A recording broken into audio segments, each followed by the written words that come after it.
warahmatullahi wabarakatuh. Perkenalkan, nama saya Zulfa Mulani Syamil. Saya Kalisa Rahmadiana. Saya Suci Ramadhania. Saya Said Mardika Chandra. Saya Andriansa Nuril Azmi. Dan saya Hafiz Bawaj. Kami dari kelompok 4, kelas 12 MIPA 4. Di sini kami akan mempresentasikan tentang data distribusi frekuensi. Distribusi frekuensi. Pengertian. Kata distribusi berasal dari kata distribution bahasa Inggris yang berarti penyaluran, pembagian, atau pancaran. Jadi, secara mendasar, distribusi frekuensi dapat diartikan sebagai penyaluran frekuensi, pembagian frekuensi, atau pancaran frekuensi. Sedangkan, frekuensi sendiri juga berasal dari bahasa Inggris, frekuensi, yang berarti kekerapan, keseringan, atau jarang kerapnya.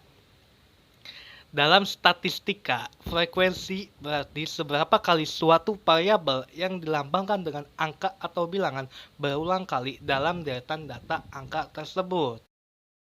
Dengan demikian, distribusi frekuensi merupakan suatu keadaan yang menggambarkan bagaimana frekuensi dari gejala atau variabel yang dilambangkan dengan angka itu telah tersalur, terbagi, tersebar, dan terpancar. Penggambaran angka bilangan atau penyajian data angka tersebut dapat disajikan dalam bentuk tabel atau grafik atau gambar yang kemudian dikenal dengan istilah tabel distribusi frekuensi dan grafik distribusi frekuensi. Cara menyajikan data dalam tabel distribusi frekuensi atau data berkelompok. Waktu SMP, kita sudah pernah belajar data tunggal yang disajikan satu persatu seperti contoh di bawah. Jika datanya sedikit, kita dengan mudah dapat menganalisisnya. Tetapi jika datanya banyak, seperti contoh, sebaiknya kita sajikan dengan data berkelompok atau data distribusi frekuensi. Nah, bisa kita lihat data mentah atau raw data dengan data yang sudah kita kelompokkan dengan beberapa interval. Tabel ini bisa kita sebut tabel distribusi frekuensi. Jika kita bandingkan kedua data ini, tentunya tabel distribusi frekuensi dapat lebih mudah kita tangkap atau pahami dan lebih memudahkan proses analisis data. Sebelum kita belajar menyajikan tabel, kita harus tahu bagian-bagian pada tabel distribusi frekuensi. Yang pertama, kelas interval. Kelas interval adalah kelompok nilai data yang ditulis dalam bentuk interval atau interval yang diberikan untuk menetapkan kelas-kelas dalam distribusi. Contohnya, pada tabel adalah 31 sampai 40, 41 sampai 50, dan seterusnya. Kelas 1 adalah 31 sampai 40, kelas kedua 41 sampai 50, dan seterusnya. Itu adalah kelas interval. Yang kedua, batas kelas. Nah, kita sudah tahu apa itu interval kelas.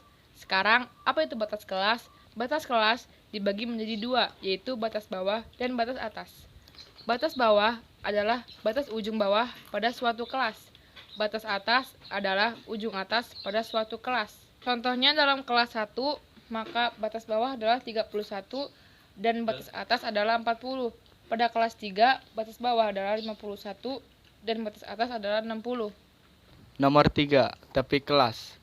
Tepi kelas dibagi menjadi dua, yaitu tepi bawah dan tepi atas.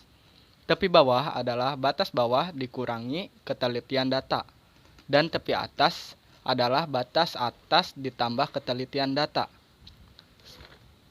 Sebagai catatan dalam ketelitian data, jika bilangan bulat, maka ketelitian data adalah 0,5.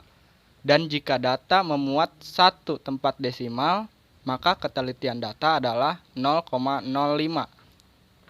Sebagai contoh, dalam kelas interval 1, tepi bawahnya adalah 31 dikurang 0,5, sama dengan 30,5. Sedangkan tepi atas dalam kelas interval 1 adalah 40 ditambah 0,5, sama dengan 40,5. Lanjut yang keempat, rumus panjang kelas. Tepi atas dikurangi tepi bawah, sama dengan 40,5 dikurangi 30,5, sama dengan 10. Rumus titik tengah kelas. Setengah batas atas ditambah batas bawah, sama dengan setengah 40 ditambah 31, sama dengan 35,5. Nah, sekarang kita akan mengelompokkan data dalam tabel distribusi. Di sini kita akan menggunakan data mentah yang tadi, karena kalian pasti penasaran kan gimana caranya mengubah dari data mentah menjadi tabel distribusi frekuensi. Langkah pertama adalah tentukan jangkauan datanya, yaitu datum terbesar atau data terbesar dikurangi dengan datum terkecil atau data terkecil. Rumusnya adalah data terbesar dikurangi data terkecil. Data terbesar dari data mentah di samping adalah 100 dan data terkecil adalah 31. Jadi 100 dikurangi 31 adalah 69. Yang kedua, banyak kelas interval. Rumus kelas interval adalah 1 ditambah 3,3 log n. Dalam data di samping, jumlah datanya adalah 80, maka log n-nya adalah log 80. Jadi, 1 ditambah 3,3 log 80 sama dengan 7,28. Kita bulatkan menjadi 7. Selanjutnya adalah menentukan panjang kelas. Rumusnya adalah panjang kelas, jangkauan data dibagi banyak kelas interval. Karena banyak jangkauan data adalah nilainya 69 dan banyak kelas interval adalah nilainya 7, hingga dibagi hasilnya 9,8 dan dibulatkan menjadi 10. Dan cara menentukan rentang nilai adalah P dikurangi 1, karena P adalah nilainya 10 dan dikurangi 1, maka hasilnya adalah 9. Karena banyak kelas intervalnya adalah 7, maka ditulislah 7 baris rentang nilai. Lalu karena rentang nilai adalah 9, maka jarak antar kelas interval adalah 9. Lalu tulislah terus sesuai dengan mentah yang tadi digunakan.